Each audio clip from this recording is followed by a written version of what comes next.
Today's episode is brought to you by Nomad, voted the Flathead's best manufacturer. Nomad is a longtime supporter of the local community and sports scene, celebrating 20 years of building great careers in mission-focused custom vehicles. Nomad, a Montana-based company making a global impact. Visit NomadGCS.com for more info. That's NomadGCS.com for more information.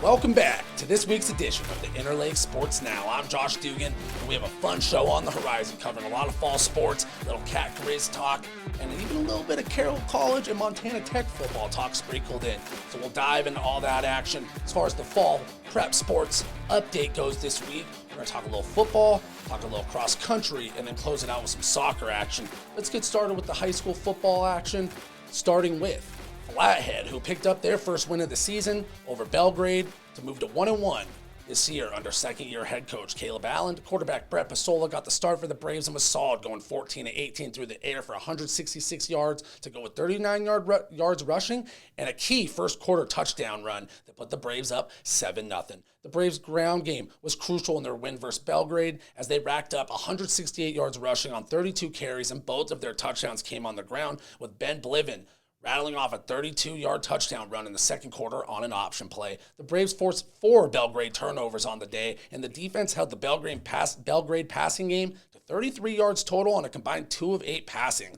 So that Flathead Braves defense looking rock solid, especially in the secondary, and forcing a ton of turnovers. Gotta love that. Overall, just a strong performance from the Braves, something you could build on, take a lot of good from that performance, and looking forward to covering this team more throughout the season as they continue to develop that squad. Fun stuff. Next up, the Glacier Wolfpack rolled on the road versus Billings Senior Friday night as the Wolfpack took home a 49-7 victory. Sophomore quarterback Jackson Presley followed up a strong week 1 with another strong performance in week 2 as he finished with 3 passing touchdowns, 1 rushing, and was an efficient 16 for 20 passing for 270 yards.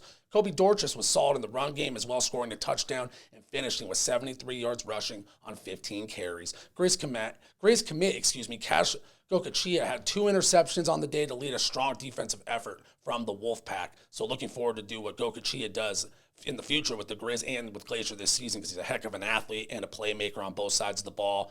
When he gets in on offense, he makes plays, and definitely a playmaker on defense. You could see with 2 interceptions. In other Valley football news, Bigfork picked up a 35-0 home win over Ronan. QB Tristan Hurd finished with 3 touchdown passes. Asher Nopik hauled in 1 of those touchdown passes and added 2 more on the ground to finish with 3 total touchdowns for the Vikings. Western B Eureka knocked off Class A foe Whitefish 32-6 on the road. Tristan Butts finished with 3 touchdowns for Eureka, hauling in 2 through the air and adding another on the ground. Last up for the local prep football action, Columbia Falls continued their hot start by beating Browning 49-0 at home. Sioux Falls QB and Griz commit Cody Schweiker finished with 3 touchdown passes and added 1 more with his legs to lead the way for the Wildcats, who are looking like a real force in Class A this year. So is Bigfork in their first year in Class A, so those 2 teams, when they meet up at some point this season, that'll be a game to keep an eye on, no doubt about it. On to the track and field action. Let's jump to the cross-country landscape. Cross-country, track and field. I'm always kind of mixing those 2 up. So let's jump into that as the Flathead Invite took place last week at Rebecca Farms on Friday. According to Flathead head coach Jesse Rumsey, this was the biggest Flathead Invite of all time, with competition coming in from across the state. As for our Kalispell schools, Flathead had a strong showing as they came in 4th in the team scores, and Glacier wasn't far behind at 6th place in the team scores. That was on the ladies' side. Bravettes Jr. Josie Wilson was the top finisher for Flathead, coming in 13th place, and senior Lily Rumsey Each and McKenna Conan finished 17th and 18th, respectively. As for the Wolfpack girls, freshman Lauren Bisson was the top finisher on the girls' side as she set her personal record and finished in 14th place overall, just ahead of Whitefish runner Maeve Inglefinger. On the boys' side, Flathead Jr. Robbie Nuilla finished in 6th place, and the Braves also landed a 6th place finish as a team. Glacier was 11th as a team at the meet. Awesome stuff. Gotta love that representation from all over the state coming out to the meet here in town, getting to enjoy the local area, Rebecca Farms, putting that all on display. So awesome stuff from the cross-country scene, and to see our Valley athletes do well, just a little cherry on top there. Always rooting for that. On to the soccer scene, the Glacier Wolfpack picked up an impressive 2-0 shutout win on the boys' side over the defending state champion Hellgate Knights. Liam Els and Hunter Lazowski scored the Glacier scored for Glacier, and sophomore goalkeeper Silas Young had 10 saves to propel the Wolfpack to victory. That's a big win to build on early in the season. Anytime you can defeat the defending champs in your respective sport, you have to be proud of that. And Glacier having a sophomore goalkeeper stepping up for the team, also impressive to get a win like this in your back pocket, build that confidence, know you could do it against the state's best. That's only going to help you grow as a competitor. On the Whitefish, as far as Whitefish, there's our other soccer update for the day. The Whitefish girls soccer team picked up 2 impressive wins last week as they knocked off Missoula Loyola 9-0 Saturday and Stevensonville 5-1 on Friday. Isabella Cook and Olivia Genovese each tallied hat tricks on Saturday to combine for 6 of the team's goals, and Sadie Olson chipped in 2 more. So overall, 2 very strong wins for the Bulldogs to build on early in the season with some outstanding performances from key players. All right, on to some college football action from around the Treasure State, starting in the annual Copper game between Carroll and Montana Tech, and then we'll get to that Griz and Bobcat football talk I mentioned. So, this was the biggest game on the Frontier football slate last week, with conference powers Carroll and Montana Tech squaring off in a non-conference matchup Thursday night for the Copper game in Butte at the Alumni Coliseum. The Fighting Saints played spoiler on the road by taking home a 21-19 win over the Ore Diggers. Bigfork product and Carroll College running back Cormac Ben made his presence felt early with the game's first touchdown on his lone carry of the night. Talk about efficiency. Duncan Kraft led the charge for the Fighting Saints with a touchdown and 92 yards on the ground. A little bit more valley feel in this game. Flathead grabbed Blake Counts, carried the rock 15 times for 95 yards, and came up with a huge 39-yard touchdown in the fourth quarter with 4:51 to play, and that brought the score to 21-19 and gave the Ore Diggers a fighting chance late. That being said, Carroll managed to hold on, took home that 21-19 win, a little bragging rights in the Copper game. Carroll College will host Montana Tech later this year as the 2 teams meet again to end the season November 11th in Helena, where the Ore Diggers will definitely be looking to get bragging rights back on their side and even the score with their rival. So, gotta love that. Big time Frontier action. I saw on Twitter there was over 5,000 people in attendance for the opening game.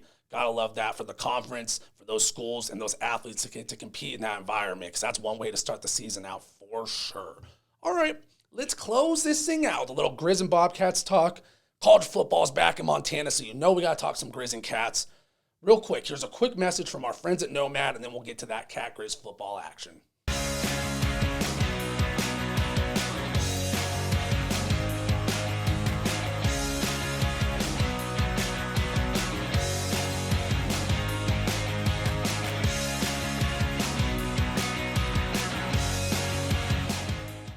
All right, let's quickly recap the games from over the weekend with the Griz and Cats, and then we're going to air a few clips from our new show that I'm hosting, The Big Sky Now, where we're going to be breaking down one key player from each Big Sky team in that episode.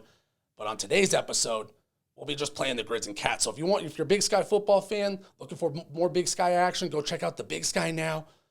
Follow me on Twitter, jdugan406. I'll be posting all kinds of Big Sky content. But we'll wrap this show up with a little bit of Griz Cat action, in the sense we'll go over one key player for each team, and most of you fans well aware of these players, but it's nice to just highlight their greatness a little bit more. So let's get to the recap, starting with the University of Montana. The Griz picked up a 35-20 win over Butler, and although it was an up and down performance for the University of Montana in a game where they were favored by nearly 35 points, we saw the potential throughout of what this team could be. A lot of moving parts, 2 new quarterbacks, new offensive coordinator, rebuilt defense after losing key players, new defensive coordinator. There's a lot going on. So I believe new defensive coordinator as well. So a lot going on with the Griz. They get the 35-20 win. Highlights that really stood out. You see senior transfer QB Clifton McDowell was a force on the ground. He had 80 yards rushing and a touchdown on 11 carries. And redshirt freshman Eli Gilman looks like a star in the making. He finished with 19 carries for 119 yards and a touchdown.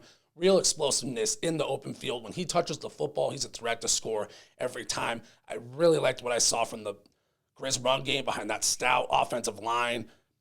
Got to lean on the run early, it looks like, with this team. Now, that being said, Sam Vidlac in the first half was absolutely slinging it out of the pocket. He looked great. He did throw 2 interceptions on the day, but first game of the year, new system. You can expect the timing with the receivers to be a little off. You might make a bad throw here and there. And in general, though, Vidlac showed enough to me that if this Griz team's going to compete down the stretch, he's going to play a key part of it. And so is McDowell. They're going to go with a little thunder and lightning approach, I think. You got McDowell, who can finish plays near the goal line. He can be a short yardage guy, or he could just run the offense. He did a great job at doing all those. And Vidlak, when you need somebody to come in and sling it, he'll be that guy you need. Get the offense going. Maybe the run game's having trouble. Sam Vidlak's going to be a key player for this team. So I'm excited to see how the Griz manage it. Coach Bobby Houck's been very nonchalant about we're running 2 quarterbacks. We don't know who the starter is. We're going to let them play and just see what happens. And I guess sometimes when you have 2 guys with extreme talent, just roll the ball out there and see who does better under the lights, I guess. But I liked what I saw from both Griz quarterbacks early. It was a feeling it out type of game. The Griz would have liked to cut back on some turnovers and sloppy penalties, but those are things you can clean up. First game of the season, there's no preseason in college football. That's what this is. So got to take it all into account. It was 21-6 at one point. The Griz were leading.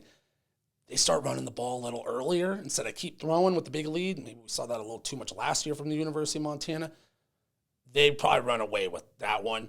But that being said, like I said, this is a feeling it out type of game. New OC, new quarterbacks, new system essentially. Maybe they wanted to experiment, see what they had a little with the 2 quarterbacks instead of going ultra conservative in the first half, pounding the rock and running out the clock. Because felt like the Griz could have probably done that and ran away with it, and we'd be talking about a different story. Maybe they were just experimenting a little. It's week 1. You get it out now.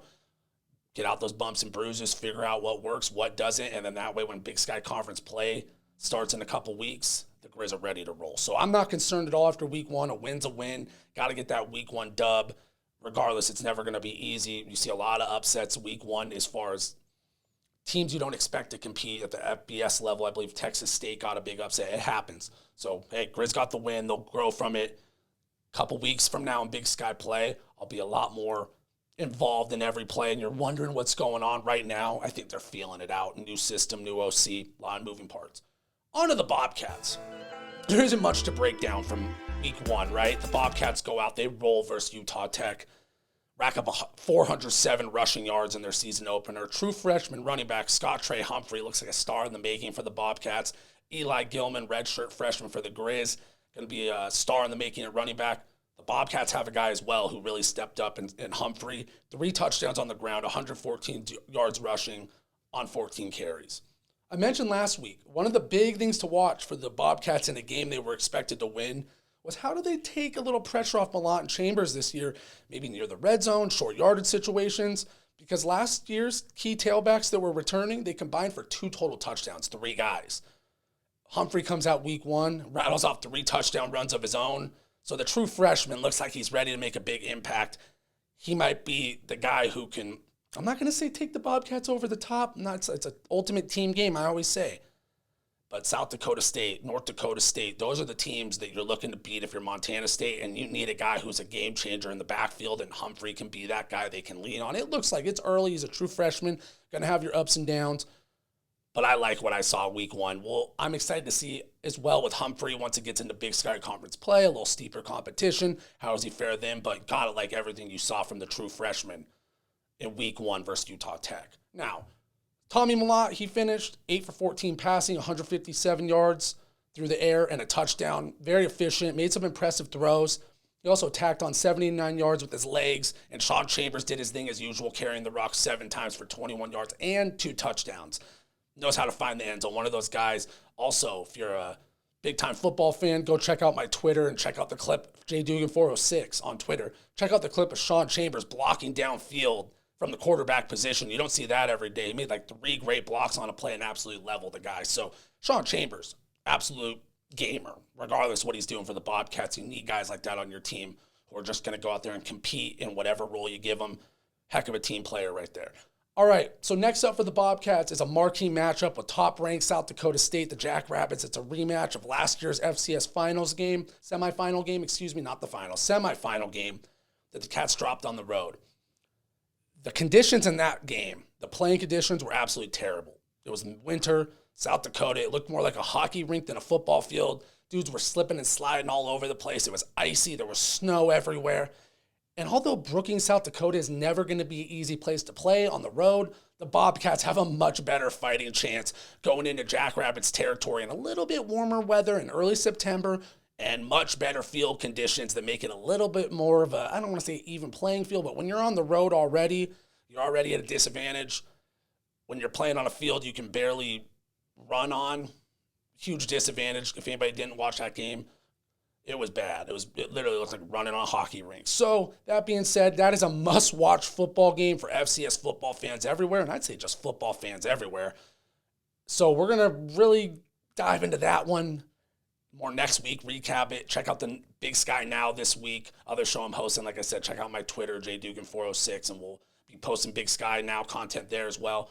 And we'll definitely be looking at that South Dakota State, Montana State matchup later this week on that show, because that's a big one. Now, this is one question to watch, because I mentioned Utah Tech got obliterated 63 to 20 by the Cats. The Griz now do take on Utah Tech on the road in St. George. Is this an opportunity for the Griz to maybe send a little message and say, we can do just what you did or even one better? Because the Griz are always looking to one-up their rivals. Bobby Houck might not say that, but you do not want to have a common opponent with the Bobcats early in the season and let Utah Tech hang around late in that game.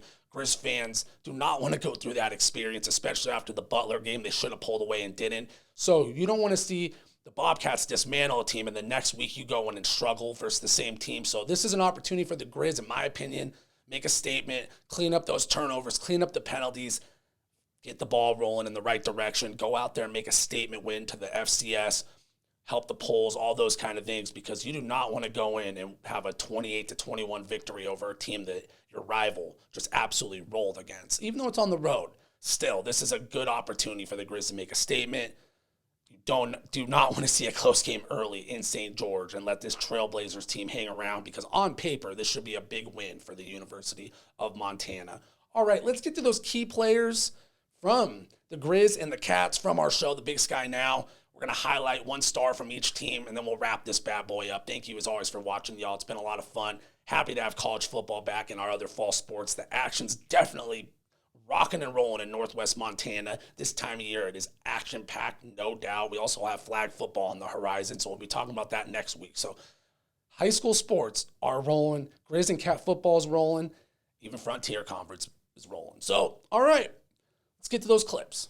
First up, let's go with an obvious one. Montana State, Tommy Mellott. He might be the best pure athlete in the Big Sky. He's the driving force behind the Bobcats' nearly unstoppable offensive attack, including their rushing attack. Last year, Mellott racked up 1,061 rushing yards, 13 touchdowns on 167 carries, while throwing the rock for 1,700 yards passing, 1,698 to be exact, and 10 touchdowns and 4 interceptions. Mellott can do it all, and he recently ended up on College Football Experts' Bruce Feldman's Freaks List for his reported 4.3-ish 40 time. Here's what Feldman had to say about Mellott in the article. Quote, "The Bobcats staff raves about him, light to the level you rarely hear coaches talk about a player, so let the gushing begin." MSU offensive coordinator Taylor Housewright had the following quote: "He has a 4.0 in engineering, 6% body fat, a 39-inch vert. He's 210 pounds, smartest QB I've ever been around, 4.3 40-yard dash, smartest human alive, will be president of the United States, high praise. Every father wants their daughter to date him, higher praise. Every mother wants to adopt him, even higher praise. Every wife wants him to be their husband's idol." Coach Housewright really putting on for his boy here. Hardest worker in the room, and this room includes Tim Tebow, Tom Brady, Kobe Bryant, and Derek Jeter. Like Feldman said, you rarely hear a coach give that kind of praise to a player. That's the kind of dude Tommy Mellott is. Montana State head coach Brett Vigen had the following to say: "He's a freak in every way, every which way, academically, community service, in the weight room, and on the field." The 6', 209-pound Mellott, only entering his junior year, has 1,984 career rushing yards and 23 touchdowns rushing. He's passed for almost 2,200 yards. His 10-yard fly time this summer was 1.16 seconds. For perspective, former Montana State star Troy Anderson, who's now with the Falcons, he had a 1.22, and he ran a 4.42 40 time. So essentially, Mellott is a freak athlete. So it's pretty self-explanatory why every Big Sky fan needs to know Tommy Mellott. If they don't, they will after this season. He's arguably the best athlete in the conference right now. And that being said, that is arguably, it's all these dudes are great athletes. That being said, he's going to have a bigger target on his back this year. Everybody in the conference knows he is one of those guys. And defensive coaches and players are tired of getting burned by Tommy Mellott every week. So they're going to be really trying to game plan for touchdown Tommy this season. But too bad stopping him is easier said than done, so look for another big year from the kid from Butte, Montana. Looking forward to watching him once again. Next up, the Montana Grizzlies. We talked about one Montana school. Let's jump to the next. We got punt returner, wide receiver, and playmaker, Junior Bergen. He's returning for his junior year after making an impact as an underclassman for the last 2 seasons. He battled through injuries as a sophomore, but still managed to earn sophomore All-American honors and second-team All-American honors as a punt returner by Stats Perform and Phil Steele magazine. So Junior Bergen, the type of guy with another year of experience under his belt. I kind of expect a breakout season from the Billings senior product who has served as a running back, a wide receiver, and a kick returner, punt returner. Look for the Griz to up his usage and turn Bergen into an impact player offensively this year. He has the potential to be one of the more explosive, dynamic players in the conference, no doubt. Look for the Griz to get the ball to him in the short passing game early, sprinkle him in with a designed run. He could kind of be the Deebo Samuel type of do-it-all receiver, play a little running back guy for the Big Sky Conference. So I know that's high praise, but one of those players that when the ball's in his hands, he makes plays. And if you're looking to win games, those are the guys you want to get the ball to. That'll do it for this week's episode of the Interlake Sports Now. I'm Josh Dugan, and thank you, as always, for tuning in. Next week, we'll be catching up with the prep sports action on another fall sports update. Plus, we'll see how the Cats fare in their big-time matchup with South Dakota State. And then we'll check back in on the Griz, of course, out in St. George, how that went. I'm expecting a big win for the University of Montana. We'll definitely keep you updated there. Lots of fun. Thank you, as always, y'all. I'm Josh Dugan, and I'm out. Today's episode is brought to you by Nomad. Go to the Flathead's best manufacturer. Nomad is a longtime supporter of the local community and sports scene, celebrating 20 years of building great careers in mission-focused custom vehicles. Nomad, a Montana-based company making a global impact. Visit NomadGCS.com for more info. That's NomadGCS.com for more information.